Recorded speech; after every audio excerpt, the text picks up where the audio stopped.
Hello, once again, this is Rick Lee.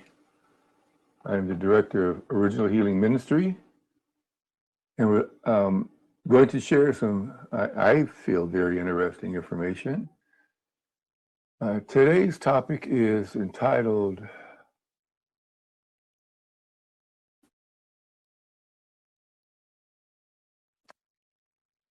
Christ, Our Example. We're going to take a look at the humanity of Christ and where he went, we are going to have to go. Just like he told the disciples, you know the way. So please follow along carefully. We've been in Babylon way too long, just like the children of Israel was in Egypt way too long. I want to share some things that you might want to pray about because Satan's game, as we know, Matthew 25, the 10 virgins, it says all 10 slumbered and slept. It's time to wake up. Much is happening in the world today. And so we have to prepare ourselves in order to understand what's coming. We have to be alert. We don't want anything that could becloud our minds. So with that, here we go. So the greatest medical book, health book ever written. I'm going to prove that to you today. This might be a 2-3 part series.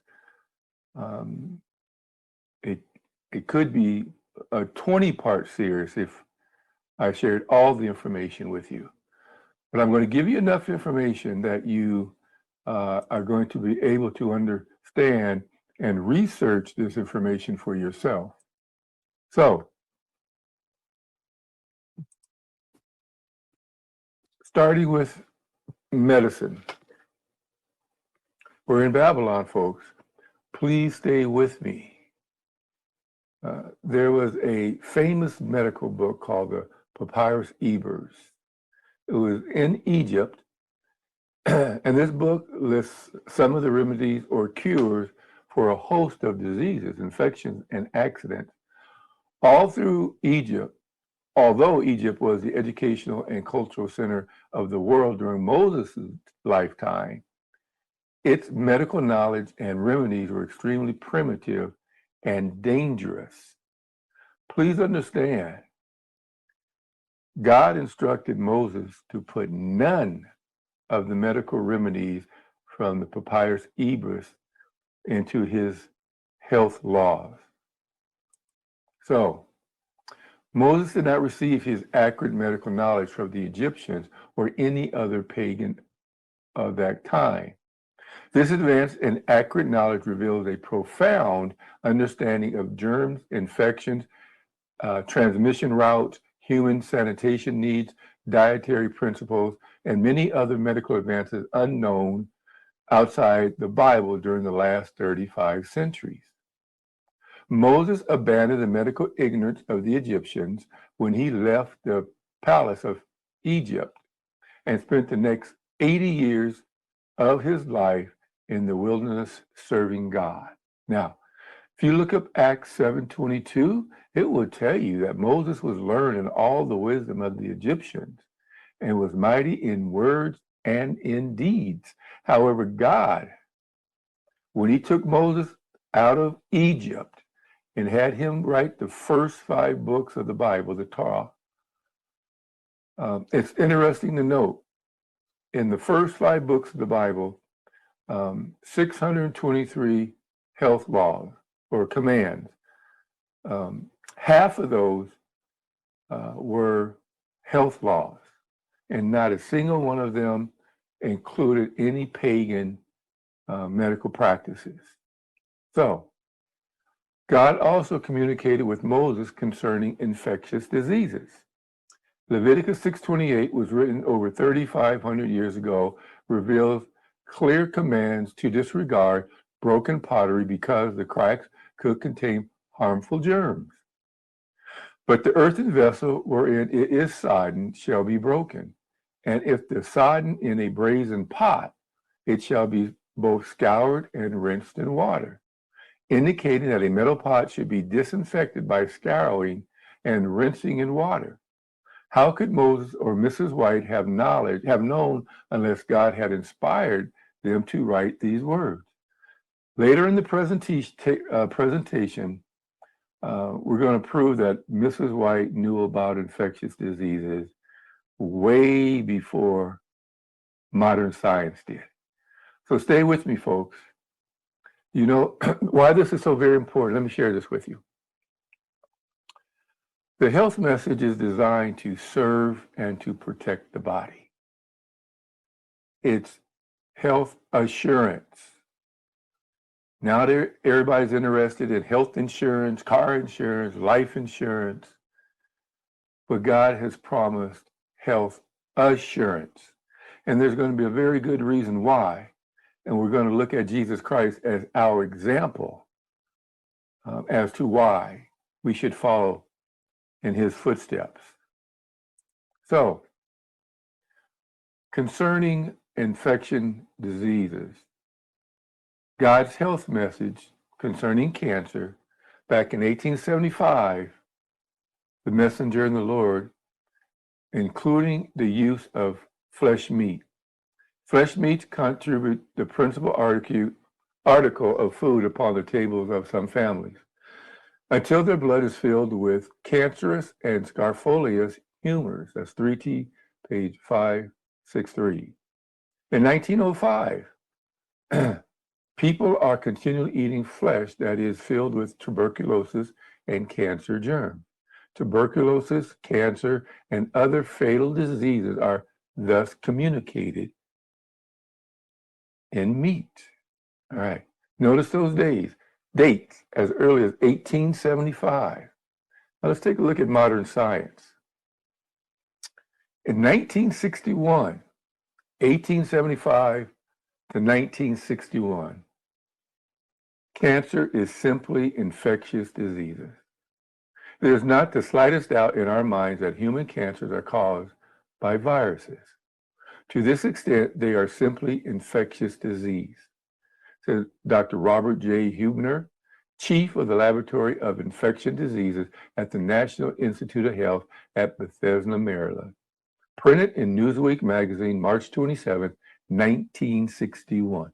So how could God, or rather how God revealed to Moses and Sister White the cause of infection diseases and explained to us, shared with us, told us how to avoid getting these diseases. But once again, what's most important is that God revealed it to his people way before medical science discovered it. So, this is Rudolf Virchow, one of the founders of pathology, stated, quote, "If I could live my life over again, I would devote it to proving that the germ seeks their natural habitats, diseased tissue, rather than being the cause of the diseased tissue. E.g., mosquitoes seek the stagnant water, but does not cause the pool to become stagnant. In other words, your interterrain, your homeostasis, has to get out of balance before disease can set in. There has to be a nutritional deficiency. This body requires 88 different nutrients to be healthy. And when you start losing nutrients through various means, including prescription drugs, your internal terrain gets out of balance, laying the groundwork for pathogens, like the example of Dr. Virchow. Once your inner terrain gets off, disease will set in. Organs become weak. And so that's paramount to remember, because natural healing is done from the inside out. Allopathic medicine treats the symptoms from the outside. Most symptoms. So, Ellen White, God's messenger, gave us a health message back in 1863. And unfortunately, the Seventh-day Adventist Church has gone away from it. Today we use Advent Health, which is allopathic, which is totally opposite of God's health plan. In fact, allopathic medicine is the devil's health plan. And we'll definitely get into that. So, the greatest and most accurate public health and medical book ever written was by Sister White, Ellen White. And we have a few of them right here on the screen: Counsels on Diets and Foods, Ministry of Healing, Healthful Living, etc. If you would read and study these books, you don't have to get sick. Now, that's not my word, that's God's promise. God's promise. He says that I will put none of these diseases upon you that I placed upon the Egyptians. But there's a requirement. All God's promises are conditional. He says, if you would hearken unto my voice, if you would obey my statutes and my laws, then I will put none of these diseases upon you. Now, it's important to understand that paleopathologists have exhumed over 100,000 Egyptian mummies. And what they discovered is that the Egyptians are dying from the exact same diseases that humanity is dying from today: cancer, heart disease, arthritis, etc. So God cannot lie. We're dying just like the world because we have started eating like the world and have disregarded God's health messages. So let's take a deeper look at this. Here's a book by Don McHan entitled Acquired or Inspired: Exploring the Origins of the Advent Lifestyle. Now, this is very important because once again, I'm trying to build a case for God's health message, his health law, health reform, the method by which God chooses to restore his children back to health, and his method of health prevention so as people do not have to get sick. So we see here health statements of God through Miss Ellen White. So what we see here is changes in what and why between 1960 and the year 2000. So on the left, you see the number of health statements from 0 to 90, and at the bottom, you see the percentage of health statements verified. On the right, you see unverified and verified. So way back in 1960, only 59% of Mrs. White's what statements were verified by man. In the year 2000, 87% of Mrs. White's what statements were verified by man, medical science. So you see a tremendous growth of man finally catching up with God and proving that the what's, for example, 90% of women diseases are caused by the way they are dressed. That is a health statement by Sister White. Now, let's go over to the whys. In 1960, only 42% of God's health whys could man verify. In the year 2000, that was up to 45%. So what that tells me is man has not been able to figure out God's method, his knowledge, his healing. That also tells me that God is much more intelligent than man is. So I would like to see an updated version in 2025 and see how much more man has finally caught up with God. Someone may attempt to explain this remarkable fact by saying Mrs. White simply borrowed her ideals from others. But how would she know which ideals to borrow and which to reject out of the bewildering array of theories and health teachings current in the 19th century that was printed in Review and Herald magazine, February 12, 1950. So let's take a look at God's health law. The Black Death and leprosy were the two most terrible plagues in the Middle Ages. The principles of public health given by God and taught by Moses after the Exodus brought those scourges under control. Millions of lives were saved as doctors turned to the church for help during these plagues. That's by George Rosen, a medical doctor, in his book, History of Modern Health, page 63 through 65. Folks, we missed a wonderful opportunity during COVID to put God's health message on display.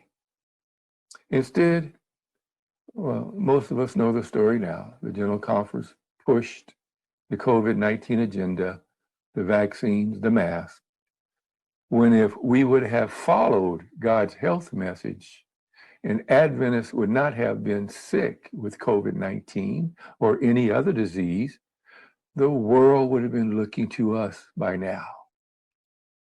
And I'm going to show you some of the recommendations by the National Institute of Health that were being promoted, that are part of God's 10 doctors, God's health plan. So there they are. Dr. Godly Trust. First of all, you have to trust God and his health plan. Just like the first commandment of the Decalogue, thou shalt have no other God before me. And then you have to trust God, the first command of the health message, health law, excuse me. So Dr. Godly Trust, Dr. Fresh Air, Dr. Proper Rest, Dr. Attitude of Gratitude, Dr. Daily Exercise, Dr. Sunshine, Dr. Always Temperate, Dr. Lots of Water, Dr. Nutrition, and Dr. Benevolence. Most of the people I see, most of the patients, have a hard time with exercise and nutrition, and also trusting God, especially if it's an autoimmune disease or a life-threatening disease. Then they want to fall back on the allopathic and end up losing their life most of the time anyway. But look at this quote: nature is God's physician, the elixir of life. That's in the book My Life Today, page 135.7. So that's God's health message. That's God's health plan. It will cure you from cancer. It will keep you from getting cancer or any other disease. But you have to obey. You have to know anatomy and physiology and understand how each of these doctors work with your body. Once you understand anatomy and physiology and the methodology and apply these to your life, you don't have to worry about getting sick from COVID, Ebola, or any of the other diseases that they're putting out there. Yes, man is putting them out there. And that's what we have to understand. So, talking about those 10 doctors, let's take a look at a couple of quotes. April 13th, 2020, Coronavirus, Society, and Culture in the Workplace. Scientists reveal 2 easy steps to lower spread of coronavirus in the workplace. In a scientific review published in the journal M Systems, a team of researchers revealed 2 things every home and office can do to lower the transmission of COVID-19. First, scientists recommend opening up windows to improve air flow. There you go, Dr. Fresh Air. God gave that to us, to our people, back in 1863. Now, they're never going to call this God's health plan. Science is going to take the claim and you're going to believe them because you don't know our health message. One of the biggest impacts people can make in their home or workplace is increasing the airflow. Scientists say the more air coming into the building from the outside can dilute the amount of virus particles floating around your office. Daylight, Dr. Sunshine, exists as a free, widely available resource to building occupants with little downsides to its many documented positive human health benefits. The team wrote according to a university release. The teams from the University of California, Davis, and the University of Oregon also say letting more natural light into a room will help create a healthier environment. Folks, that's all modern scientific medicine is doing today, is copying God's health laws, except for the allopathic method versus God's natural remedy, especially herbology. So, a body of hygienic principles so harmonious, so consistent, and so genuine that the discussions, the researchers, the discoveries, and the experience of a quarter of a century have not resulted in the overthrow of a single principle. So, over a quarter of a century, longer now, nothing has been overthrown, not a single principle by medical science, but have only served to establish the doctrines taught. I just showed you two of them that establish the health message: sunlight, fresh air. So, Bible hygiene, that's CTBP. It slips my mind right now, but it's something Bible hygiene. Oh man. So let's go on.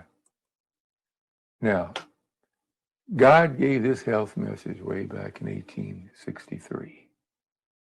Look what happened to thousands and thousands of babies. Vienna physician Dr. Samuel Weiss discovered that doctors and nurses were passing on germs to patients because they were not washing their hands. Dr. Water. He was ridiculed because it was not the tradition of the day. 2500 BC, God had already instructed Moses in regard to hygienic principles. So many babies died needlessly because people disregarded the life-saving principles in Scripture. The same results are happening today. Let's continue now. This is why the health message is so very important. It is health assurance for these last days. Famines, pestilence, plagues. You need health assurance because your health insurance is going to fail you if you stay loyal and faithful. First of all, if you stay loyal and faithful, you won't have the plagues come nigh thy dwelling. So, Jesus is the link that connects the health message with the gospel and temperance. That's very important, folks. So, when you take a look at the look up top, the fruits of the Spirit, the gospel, contains temperance. That's Galatians 5:22. When you look at God's 10 health laws, there's some of them. Right under godly trust is temperance. So Jesus is the one that connects the gospel with the health message. The third angel's message, the health message, is the right arm of the third angel's message, which is the gospel, and the third angel's message is the health message. So that's important, folks. You cannot get rid of one and keep the other. That's not how God works. God says, whatever he's joined together, put not asunder. So you cannot neglect the health message because it doesn't suit your diet, your appetite, your taste buds. Your very salvation depends on Jesus Christ, yes. But temperance, Dr. Temperance, let's go forward and we can show that a little bit more. God wants you to add temperance. That is another grace that you are to have. And to temperance, you add patience. An intemperate man never can be a patient man. Temperance comes first, then patience. Letters and Manuscripts, Volume 9. So, we're talking about Revelation 14 here, folks. Revelation 14:12. Here are they that keep the commandments of God, and here are the patience of the saints that keep the commandments of God and the testimony of Jesus Christ. You will not be one of those who keep the commandments of God and have the testimony of Jesus Christ, because you will not be one of the individuals that have the patience if you don't have temperance in your life.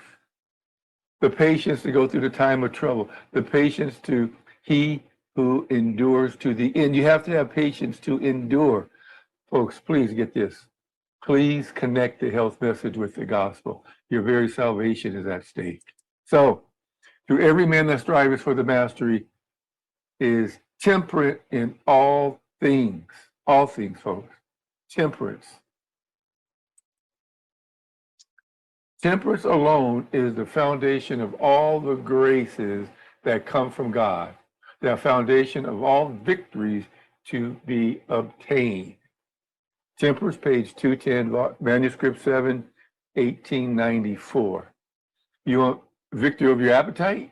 You want victory over drugs? You want victory over profanity, anger, whatever sin you want victory over, you have to become a patient person. It's right there. Patience is the foundation of all victories to be gained. So, what is temperance? True temperance teaches us to dispense entirely with everything hurtful and to use judiciously that which is healthful.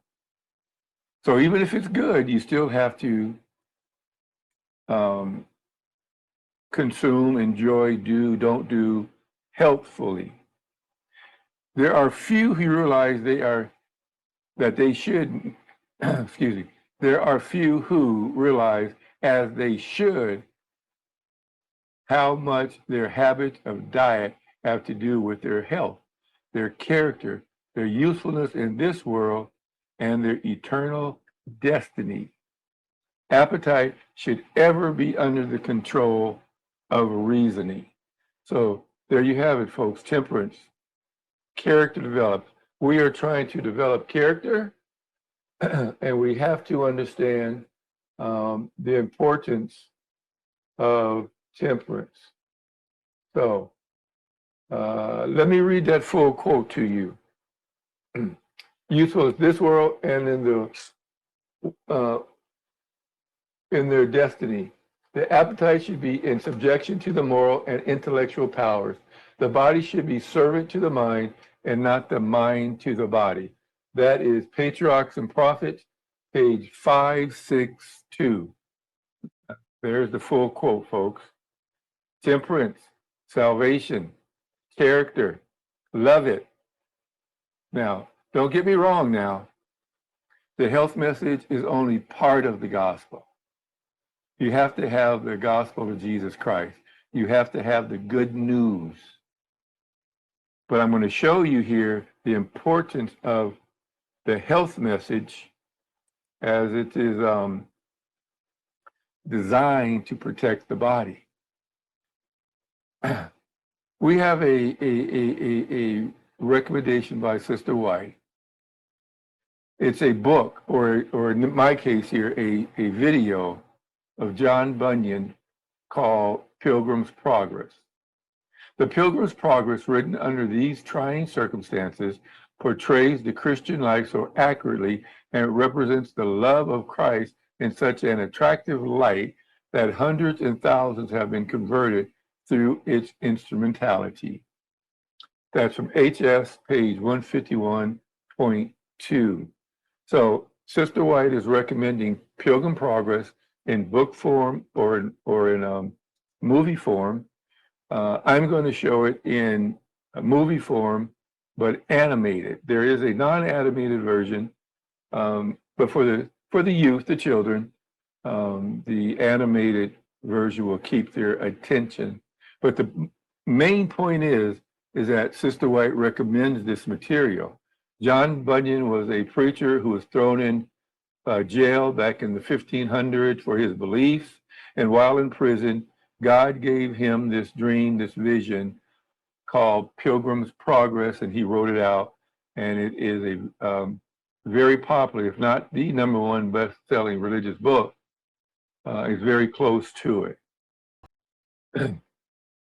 So we see here, as we wrestled with Satan,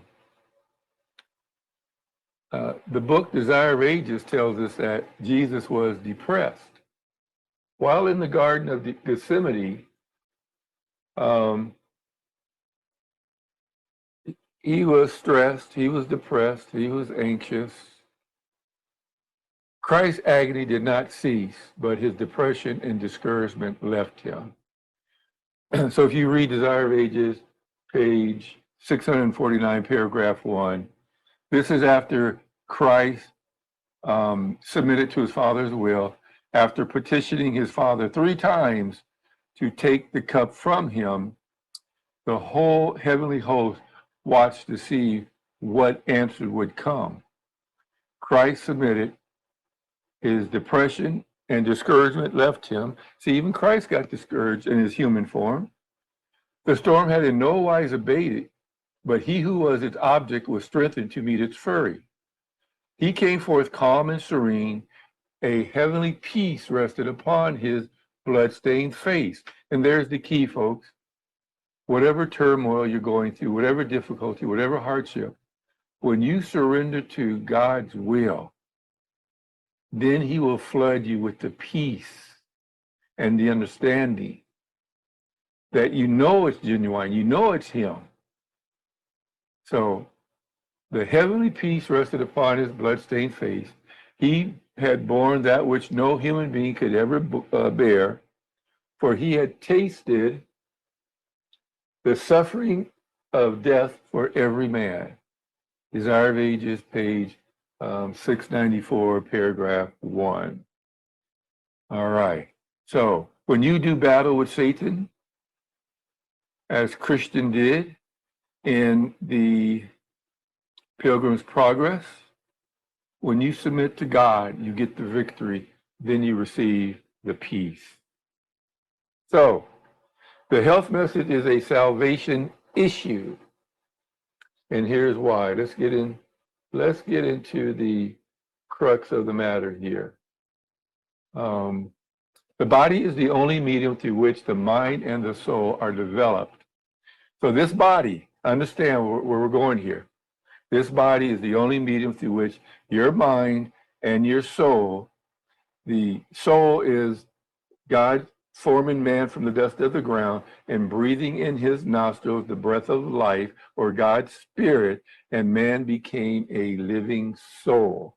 So the body is the only medium through which the mind and the soul are developed for the upbuilding of character. So if you're trying to build Christ-like character, you have to protect this body. That's why health reform is so important. Those 10 doctors are designed for health restoration and health prevention from getting sick. You have to have a strong body, a strong mind to have a strong spiritual relationship with Christ. Hence, it is that the adversary of souls direct his temptations to the enfeebling and degrading of the physical powers. Satan knows if he can enfeeble and degrade your physical powers, he's got an advantage. I'm going to show you why in a minute here where Christ was on the cross. He could not give Satan an advantage. So if you have diabetes, heart disease, cancer, chronic kidney disease, Satan's got an advantage over you. Now, God is merciful. He winks at our ignorance. But now that this truth is coming to you, you got to learn and accept and obey his health message so he can restore your body, give you spiritual discernment.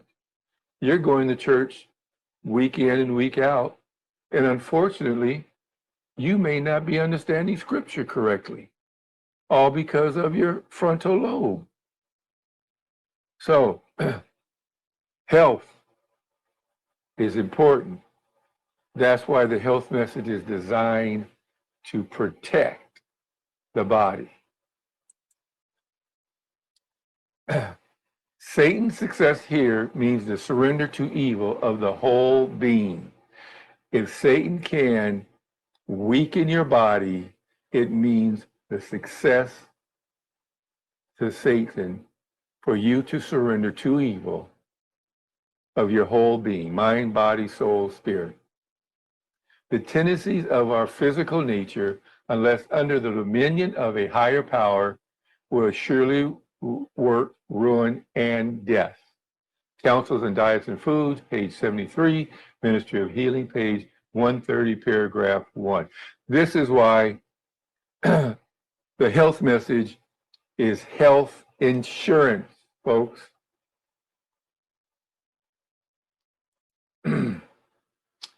Satan gathered the fallen angels together to devise some way of doing the most possible evil to the human family. One proposition after another was made, till finally Satan himself thought of a plan. He would take the fruit of the vine, also wheat and other things given by God as food, and would convert them into poison, which would ruin man's physical, mental, and moral powers, and so overcome his senses that Satan would have full control. Review and Herald, April 16th, 1901, paragraph 7. So, Satan, once again, is trying to work ruin of your physical, mental, and moral powers, and so overcome the senses that Satan should have full control. And we know the senses are the 5 avenues to the soul. In the Spirit of Prophecy, we're told we have got to guard those 5 avenues to the soul. So it is this physical body that Satan is trying to work through to get to you, just like he tried to work through the physical body of Christ when he was on the cross to get him to doubt. There it is, folks. Now, there's a quote that says verbatim, I mean, not verbatim, I'm going off of the top of my head now. Those who get the victory over appetite, including meat, will be able to withstand every other temptation of Satan. Appetite, folks, temperance.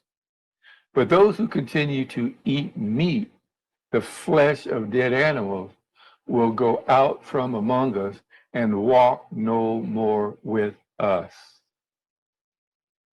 That's how important this is, folks.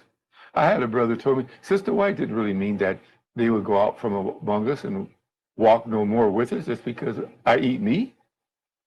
You know, I study the Bible. I go to church. I know the prophecies backwards and forwards and yada, yada, yada. But remember, nobody can do battle with Satan except Jesus Christ. And you will be deceived.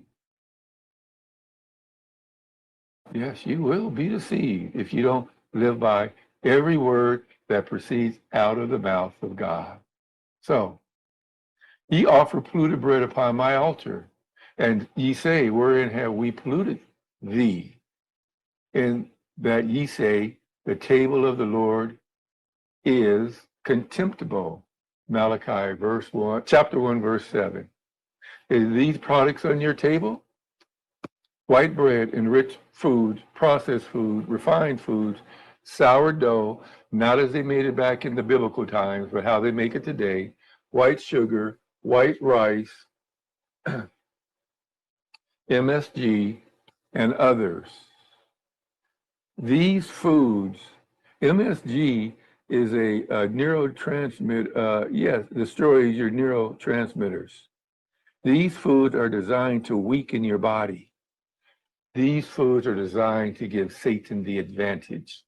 And we buy them because we have a perverted taste bud, and we buy them because they're cheaper. Get out of Satan's trap, folks. He's trying to get access and control of your body. So, now, wow. The biggest cause of early death in the world is not smoking or alcohol. It's what you eat. Remember that quote where Satan gathered his fallen imps and tried to come up with the best way possible to hurt man? And he made the suggestion himself, the fruits of the vine, wheat, and other food that God made for man to eat. Satan has perverted them, folks, to 1 in every 5 deaths in the world. Yes, some countries are poor. Yes, there's a lot of malnutrition. But in the developed world, we know heart disease is the number 1 killer. We know cancer is right behind it, number 2. Diabetes. Those are what's all called lifestyle diseases. C. Everett Koop, the only 2-time world Surgeon General, U.S. Surgeon General, did the first diet and lifestyle study on health, I believe back in 1988 or 1986. And 6 out of the top 10 killers were all lifestyle diseases: cancer, diabetes, heart disease. Those are things you have control over. But because of the way you choose to eat, neglecting God's health laws, we get sick, we take a prescription drug, and we think God accepts that. No, folks, don't be deceived. Wake up.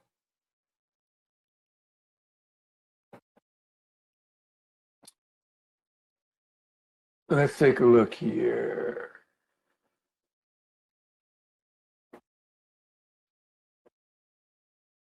Eating poorly, a factor in 1 in every 5 deaths worldwide. Diet is a factor in 1 of every 5 deaths around the world. That means millions of people are consuming too much salt and sugar and not enough whole grains and fruits, seeds, nuts, and vegetables. That is the global burden of disease study. 1 in every 5, folks. Satan is doing a wonderful job of destroying Christians' bodies so he can gain control of them. So, here's the quote. The controlling power of appetite will prove the ruins of thousands, when if they had conquered on this point, they would have had moral power to gain the victory over every other temptation of Satan. But those who are appetite to slaves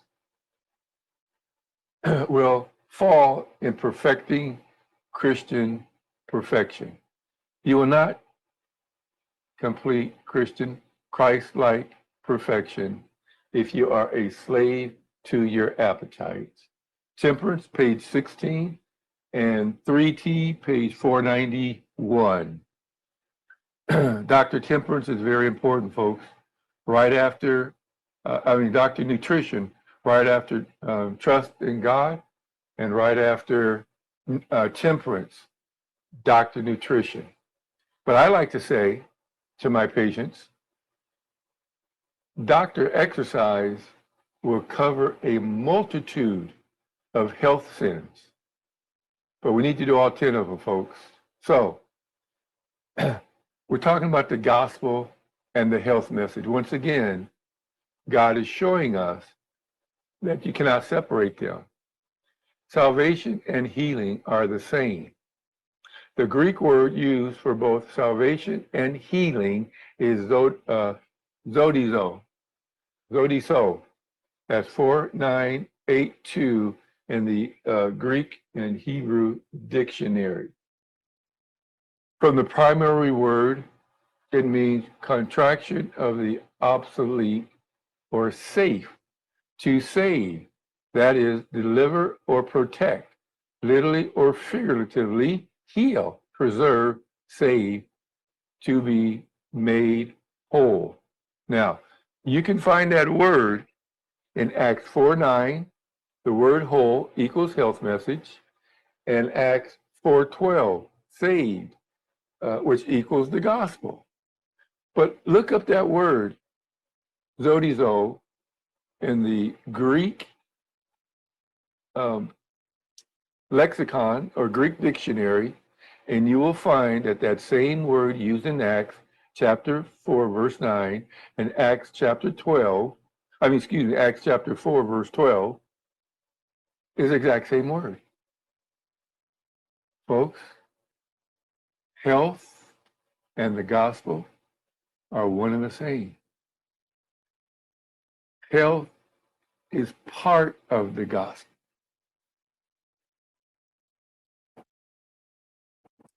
So let's take a look at our example now, Jesus Christ. Our example. Jesus gave us two powerful examples of striving for the mastery.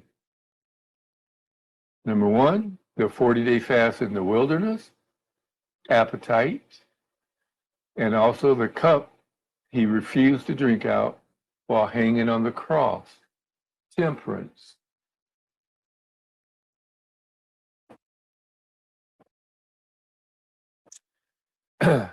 To those who suffered death by the cross, it was permitted to give a stupefying potion to deaden the sense of pain. Doctors today say, oh, let's give them morphine to deaden the pain. We want to give them a good quality of life. Folks, let me challenge that. I know pain is no fun, but pain is a message of telling you something is wrong. Now, in Mount of Blessings, page 71.2, it says, nothing comes to you except Jesus permits it. Read that chapter 2 or 3 times. I had to, but once I finally understood it, I was freed. So if you're in pain, if you have whatever's happening to you, you have caused it by lack of his 10 not obeying or sinning against his 10 health laws. Yeah, let me use that strong word that nobody likes. Sin. You're sinning against God's health laws. Or it's his permissive will, because nothing comes to you. Just like Job. God told Job, yeah, you can do that, but don't take his life. God is in control. So the Romans wanted to give him a potion to deaden his sense of pain. This was offered to Jesus, but when he had tasted, he refused. So what's in that cup? We got to understand what is in that cup. He, Jesus, will receive nothing that could becloud his mind. Remember earlier we were talking about the food, temperance. You want nothing to becloud your mind, folks. His faith must keep fast hold upon God. This was his only strength. To becloud his senses would give Satan the advantage. Pestilence, tornadoes, hurricanes, Sunday law, the death decree. You have to have a frontal lobe that can withstand all this, folks. Temperance is the key to the victory. You want nothing, nothing. So let's take a look at what was in that cup. And Matthew 27:34 says, they gave him vinegar to drink with, mingled with gall. And when he had tasted thereof, he would not drink. The Dictionary of the New Testament, page 5521, the word gall means poison or an anodyne. An anodyne is a medicine that relieves pain. Wormwood, poppy, gall. So, poppy. Let's focus in on that word poppy. From the Chaldean and Hebrews dictionary, it says a poisonous plant, probably the poppy, from its conspicuous head, poison, gall, hemlock. So the poppy, we're talking about morphine, folks.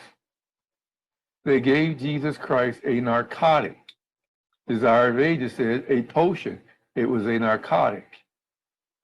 And he wouldn't drink it. The pain was not important. Keeping his mind focused on his Father is what was important. And it should be to us as we go through our trials, temptations, and tribulations. Mark 15:23 puts it this way, and they gave him to drink wine mingled with myrrh, but he received it not.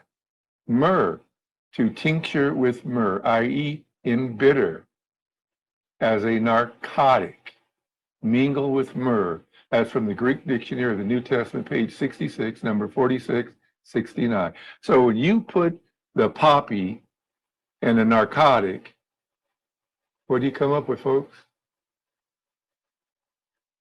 A narcotic, a drug. So the last, this is from the book called The Last Chapter, the lost chapter in the history of human biology. Louis Pasteur, I'm sorry the screen's jumbled, but obviously it condensed when I went from my PowerPoint presentation to uploading it. But what this is saying is medicine, since Louis Pasteur's time, believed in pleomorphism, meaning, I'm sorry, one morphism. Let me drop down to the bottom. Monomorphism. Mono equals one, morph is form. One morphism is a concept of specific unchanging types of bacteria causing specific diseases. You get a bacteria or a germ or virus into an organ, say your spleen or your kidney or your liver, that virus or pathogen will never change. So they make up a prescription drug for that pathogen. But others like Beckham, Beach Camp, Enderling, they believed in pleomorphism. This is up at the top now. Pleo equals many, morph equals form. Many forming is the idea that microorganisms or tiny beings, such as a specific bacterium, can take on multiple forms, function as well as shape. So once that bacterium or virus gets into your body, depending on your interterrain, your nutritional deficiencies, it can change form on you. For example, in your gut, you have good bacteria and bad bacteria that are symbiotic. They work very well together. In fact, the good bacteria has to have the bad bacteria in order for it to do its job. But once that inner terrain begins to change, that the body's digestive system, that bad bacteria becomes pathogenic, then it becomes deadly. Now, you clean up the inner terrain, the body, the gut, rebuild the flora, then that pathogen, that deadly pathogen will go back to being a harmful pathogen to being a bad pathogen. So your digestive system can work properly. That's pleomorphism, which Louis Pasteur's contemporaries but they debated back in those days. But of course, the American Medical Association, the World Health Authority agreed with Pasteur. They bankrolled him. Pasteur went all across America, all across Europe, presenting his germ theory, which really is not his.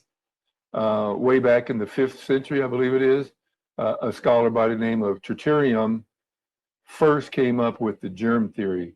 Pasteur just borrowed it.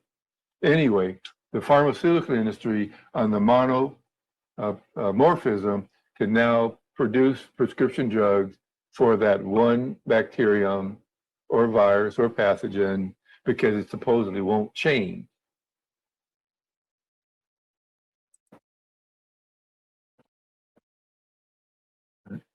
This is what Sister White has to say. Well, actually, God through Sister White. Once again, this goes back to God's health law and man's science's understanding. We're told drugs never cure disease. They only change in form and location. Monomorphism right there, folks. When drugs are introduced into the system, they are for a time, may seem to have a beneficial effect. A change may take place, but the disease is not cured. The disease which the drug was given to cure may change forms or bring relief,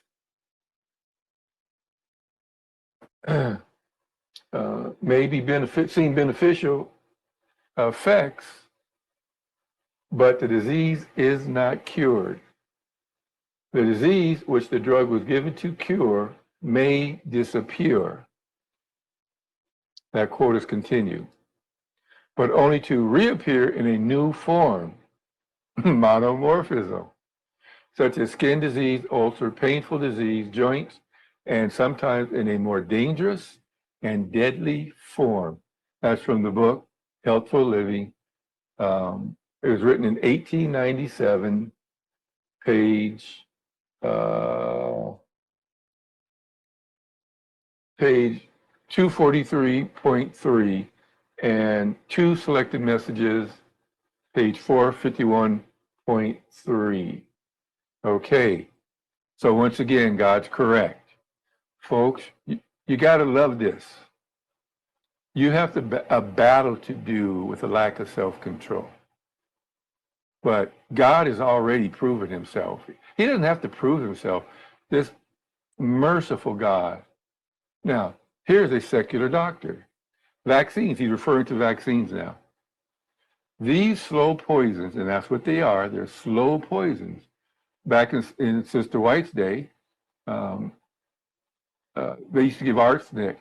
What are the other poisons? Arsenic. Come on, brain, don't fail me now. Strychnine. These poisons, that will kill you in a matter of days or weeks. Now medicine science has got it down where they kill you in 10, 20, 30, 40 years. They are slow poisons. In the name of medicine, contain live viruses, which would later erupt into incurable diseases. Once again, here's a secular doctor, pleomorphism, such as cancer, Dr. William C. Douglas.